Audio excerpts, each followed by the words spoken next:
Okay, सो आज की class में हम लोग एक फॉर्म बनाएँगे, बहुत सिंपल बेसिक सा फॉर्म बनाएँगे एचटीएमएल से। उसमें माइनर सा वैलिडेशन भी हैंडल करेंगे। अभी वैलिडेशन क्या होता है इसके बारे में आप थोड़ा-सा आइडिया ले लो। वैलिडेशन का बेसिक मतलब होता है कि अगर आपने फॉर्म में कुछ भी टाइप किया, फॉर एग्ज़ाम्पल एक इनपुट फ़ील्ड है, जहाँ पे आपको अपना यूज़र नेम या फिर पासवर्ड वाला फ़ील्ड है, उसमें कुछ टाइप करना है और आपने टाइप नहीं किया, उसको खाली छोड़ दिया या उसको गलत उसमें जो वैल्यू रिक्वायर्ड है उसके अलावा कुछ टाइप कर दिया। तो इन चीज़ों को कहते हैं वैलिडेशन कि यहाँ पे आपको जो करेक्ट पैरामीटर्स डालने चाहिए, क्या आपने वही डाले? ये चीज़ चेक की जाती है। अगर नहीं है तो आपके पास एक एरर मैसेज आ जाएगा। ये सब कैसे हैंडल होता है, ये बहुत डिटेल में भी की जा सकती है, बट माइनर लेवल पे एचटीएमएल एक प्रॉपर्टी प्रोवाइड करता है। हम उसको यूज़ करके वैलिडेशन करेंगे। बट मोर और लेस जो हमारा पूरा फ़ोकस होगा, वो होगा एक बेसिक सा फ़ॉर्म क्रिएट करने पे। तो यहाँ पे मैंने ना एक फ़ोल्डर बनाया है, इस फ़ोल्डर के अंदर 2 फाइल्स हैं, ठीक है? कोड नाम से हमारा फ़ोल्डर है, आप देख सकते हो बहुत क्लियरली और इसके अंदर 2 फाइल्स हैं। यहाँ पे एक एचटीएमएल का फाइल है index.html, दूसरा है जावास्क्रिप्ट का। सीएसएस मैंने बनाया नहीं, इनफैक्ट हम जेएस भी यूज़ नहीं करने वाले हैं, बट आप चाहो तो एक सीएसएस की फाइल बना सकते हो, जिसका नाम रख लेना index.css। इस तरीके से आपके पास 3 फाइल्स हो गई है। बट मोर और लेस हम काम जो है वो सिर्फ इंडेक्स डॉट एचटीएमएल में करेंगे। ओके, अब हम एचटीएमएल वाले फ़ोल्डर में हैं, सॉरी एचटीएमएल वाले फ़ाइल में हैं। यहाँ पे आपको करना क्या है, आपने एक अ, एक्सक्लेमेटरी मार्क डालना है और यहाँ पे ये डालने के बाद आपको एंटर दबाना है। Okay, wait a minute. Okay, यहाँ पे सजेशंस नहीं आए। इंटेलिजेंट सजेशंस बता देता है जनरली। ओके, हम सीएसएस में इसलिए ये सब कुछ नहीं हुआ हमारे साथ। अगर मैं यहाँ पे करूँगा, ये देखो, तो हमारे पास ऑलरेडी सजेशन में एक माइनर सा कोड लिखा हुआ आ जाएगा। अब मैं आपको दिखाता हूँ ये कोड क्या है। तो इस कोड को आप ध्यान से देखो, ये बहुत बेसिक सा एचटीएमएल का कोड हमारे सामने आ गया है। हमको काम किसमें करना है? हमको काम करना है अपने बॉडी में, राइट? ओके, यहाँ पे टाइटल में डॉक्यूमेंट लिखा हुआ है, आप चाहो तो बदल के लिख सकते हो लॉगिन फॉर्म या फिर जो मर्ज़ी आप वो चीज़ यहाँ पे लिख सकते हो। तो मैं लिख देता हूँ यहाँ पे लॉगिन फॉर्म, ठीक है? ओके। अब बॉडी के अंदर आते हैं और सबसे पहले जो काम करते हैं, हम यहाँ पे एक h1 टैग ले लेते हैं और इस h1 टैग में इन्फॉर्मेशन दे देते हैं लॉगिन फॉर्म, जो कि हमारे स्क्रीन पे दिख जाएगी। तो यहाँ पे मैंने लिख दिया लॉगिन फॉर्म, राइट? ये चीज़ दिख गई और आप यहाँ पे एक काम कर सकते हो, इसको सेव कर लो। सेव करने के बाद आप गो लाइव या फिर पोर्ट में ये ऑलरेडी ओपन है, यहाँ पे आप इसको स्टार्ट कर सकते हो। Let's see, server is now offline. Okay, server he offline बता रहा है। देखते हैं क्या इश्यू है। ओके, तो यहाँ से इसे कट कर देते हैं। वेट करते हैं। अब गो लाइव पे क्लिक करेंगे। Server starting, okay.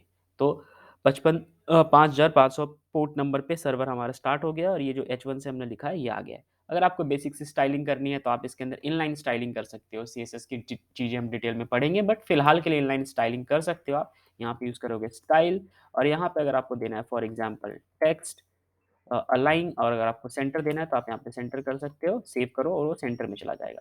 इसके अलावा भी कई चीज़ें दे सकते हो, ध्यान से देखो आप कैसे-कैसे इन चीज़ों को यूज़ कर रहे हो, बहुत इंपॉर्टेंट है, स्टार्टिंग में ये कन्फ्यूज़ करता है, तो मैं आपको समझाता हूँ, इसको थोड़ा एक्सपैंड कर देता हूँ और ओके, यस। तो यहाँ पे आप ध्यान से देखोगे, तो मैंने क्या किया, एक स्टाइल का यूज़ करा है, बेसिकली एक एट्रिब्यूट होता है, ध्यान से देखो, ये जो है ये टैग है, ठीक है? समझते हैं, इसको मैं डिलीट कर देता हूँ पहले, एक-एक चीज़ समझाता हूँ आपको। H1 हमारा एक टैग था और ये क्लोजिंग टैग है H1 का। इसके बीच में मैं जो भी लिखूँगा वो एज़ इट इज़ प्रिंट होगा। तो मैंने लिखा लॉगिन फॉर्म, ये एज़ इट इज़ प्रिंट हुआ। मगर H1 टैग जो है, जो ओपनिंग टैग है इसका, उसी के अंदर, ठीक है? ओपनिंग टैग के अंदर ही मैं एक एट्रिब्यूट दूँगा, हमेशा एट्रिब्यूट्स ओपनिंग टैग में दिए जाते हैं। इस क्लोजिंग टैग का तो मतलब ये है कि भाई ये पूरी स्टेटमेंट अब समाप्त हो गई है, इसके बाद कुछ नहीं लिखना। बट H1 टैग के ओपनिंग के अंदर कोई भी एट्रिब्यूट दे सकते हो, जो भी एट्रिब्यूट दोगे उसकी फंक्शनैलिटी जैसे डिज़ाइन होगी वो काम कर देगा। अगर मैंने स्टाइल दिया है, फॉर एग्ज़ाम्पल यहाँ पे लिखा है स्टाइल और स्टाइल में मैं लिख देता हूँ टेक्स्ट अलाइन और अब मैंने लिख दिया सेंटर, तो ये सेंटर में चला जाएगा, ठीक है? अब अगर आपको कुछ और करना है, फॉर एग्ज़ाम्पल अगर आपको यहाँ पे इसका कलर बदलना है, तो ये कॉमा दिख रहा है आपको? सेमीकोलन दिख रहा है? इसके बाद आप दूसरी प्रॉपर्टी भी इसमें दे सकते हो। फॉर एग्ज़ाम्पल अगर मैं देता हूँ कलर, ठीक है? यहाँ पे मैंने लिखा कलर, कलर के बाद मैं यहाँ पे कर देता हूँ ब्लू, ठीक है? तो यहाँ पे कलर ब्लू हो गया। तो ये छोटी-सी स्टाइलिंग है, आप कर सकते हो। अब हम नेक्स्ट जो बात करने वाले हैं, वो ये करने वाले हैं कि अपना फॉर्म कैसे बनाएँगे। तो फॉर्म बनाने के लिए आपको कुछ चीज़ें खुद से सोचनी पड़ेगी। सबसे पहली चीज़ जो फॉर्म में इम्पोर्टेंट होता है, वो ये होता है कि आप अपने ब्राउज़र पे क्या दिखाना चाहते हो? आप स्क्रीन पे क्या दिखाना चाहते हो? तो बेसिकली एचटीएमएल फॉर्म की अगर मैं बात करूँ या फिर इन जनरल फॉर्म की बात करूँ तो हमारे पास 3-4 फ़ील्ड्स होते हैं। डिपेंड ऑन योर रिक्वायरमेंट आप उस फ़ील्ड को यूज़ कर सकते हो।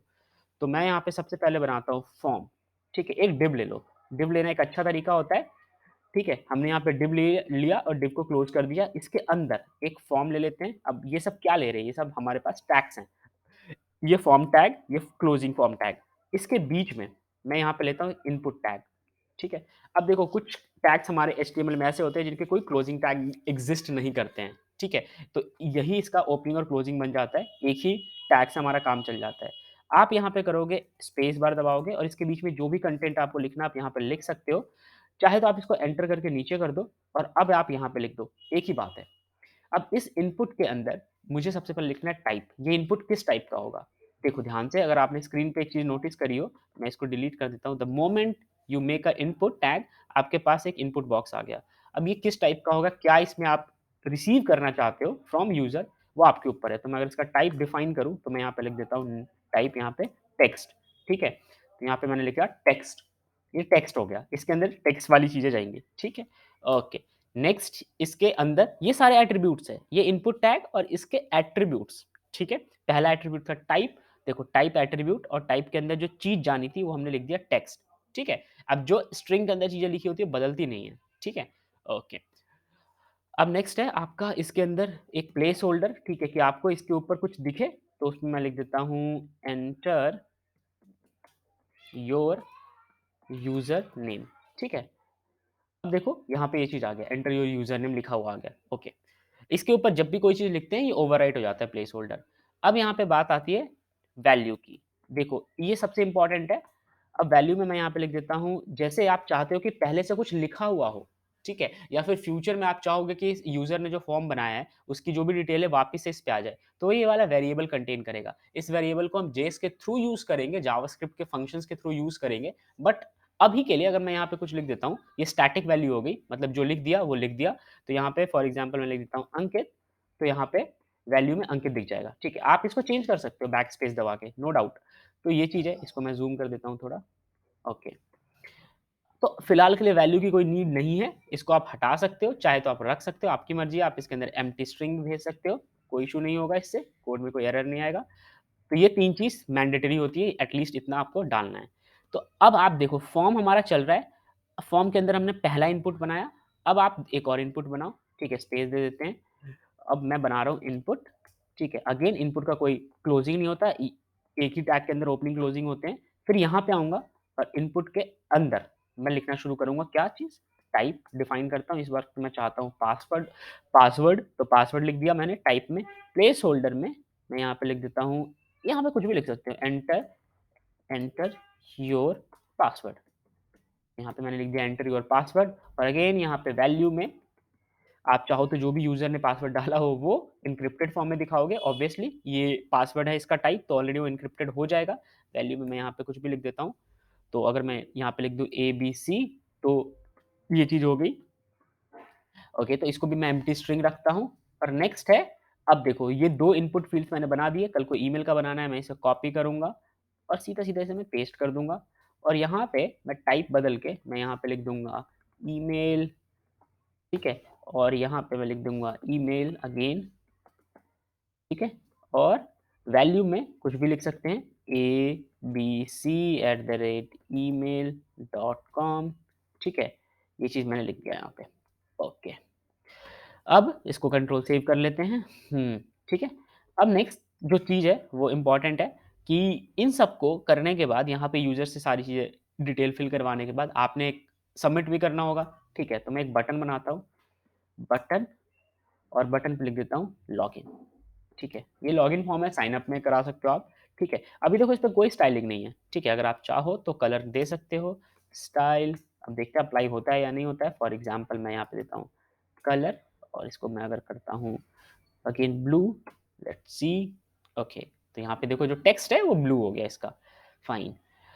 तो ये चीज़ थी। अब ये जो बटन है ये काम कैसे करेगा इसके लिए हमको जावास्क्रिप्ट में फंक्शंस लिखने पड़ते हैं। तो ये बहुत बेसिक सा आपका इनपुट सॉरी आपका एक फॉर्म तैयार हो गया है, ठीक है।